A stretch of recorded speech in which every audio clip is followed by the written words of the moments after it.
You are 7 years old. When your family sends you to court, they never use the word sent. They say chosen. Chosen sounds gentler. Chosen sounds like a reward. Your father kneels when the messenger arrives. Your mother waits until he leaves to cry. That should have been your first sign. You come from a minor noble house, important enough to serve a purpose, small enough to be expendable. A careful balance. You are washed, dressed finely, instructed in posture. You learn how to bow at the correct angle. You practice smiling without teeth. You speak only when invited. You learn how to fade into the background. Court is larger than you imagined. Footsteps echo endlessly through stone halls. Tapestries seem to watch. Servants pass like quiet ghosts, eyes trained on the floor. You are presented to the prince, close to your age, close enough that comparisons sting. He wears silk. You wear borrowed certainty.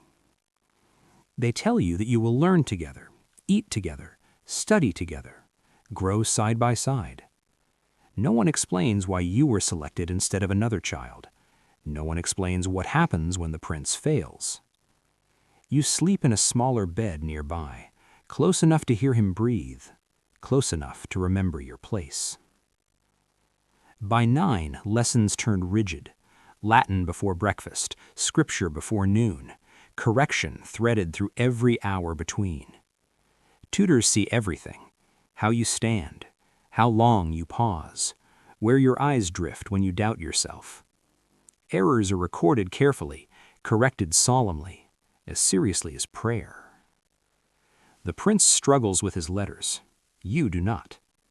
You quickly learn this is dangerous. When he hesitates, patience appears. When you answer too quickly, attention sharpens toward you. That is when you begin to understand a truth that will stay with you. Intelligence only matters when it does not challenge authority. Punishment is common. Boys are struck for laziness, for disobedience, for being noticed at the wrong moment. The distinction is not the act, but the recipient. Sometimes the tutor looks at the prince, then past him, and settles on you. Everyone understands. The first time the prince forgets a prayer, the rod does not rise toward him, it comes down on you. Measured, controlled, enough to teach the correct lesson. By year's end, you no longer wait for instruction. You know when to pause, when to laugh, when to prepare yourself. At 11, the lesson becomes unmistakable. The prince refuses to repeat a Latin line, not in rebellion but boredom. He shrugs. He waits. Nothing happens to him.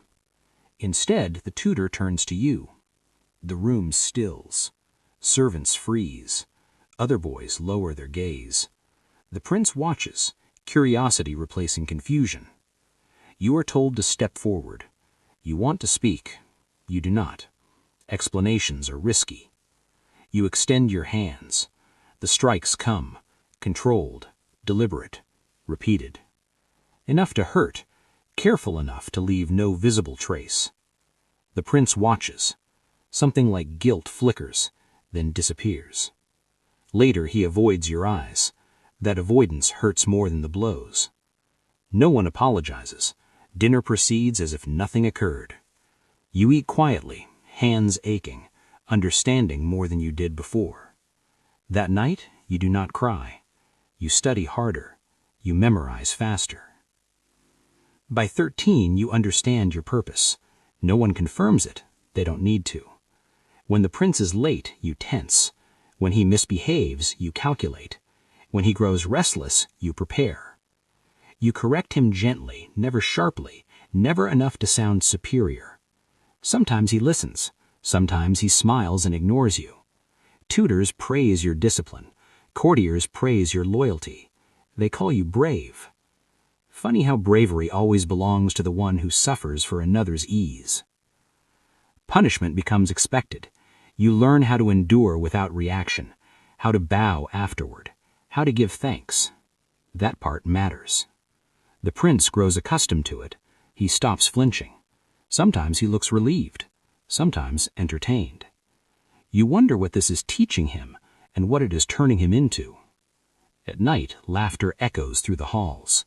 You imagine a future beyond the walls. You imagine incorrectly. At 15, the prince understands power, not as theory, but fact. Nothing truly reaches him. Threats pass, scoldings fade, consequences find you instead. He begins testing limits, speaking out of turn, laughing during prayer. You notice the pattern before anyone else. You warn him quietly. He dismisses it. It escalates.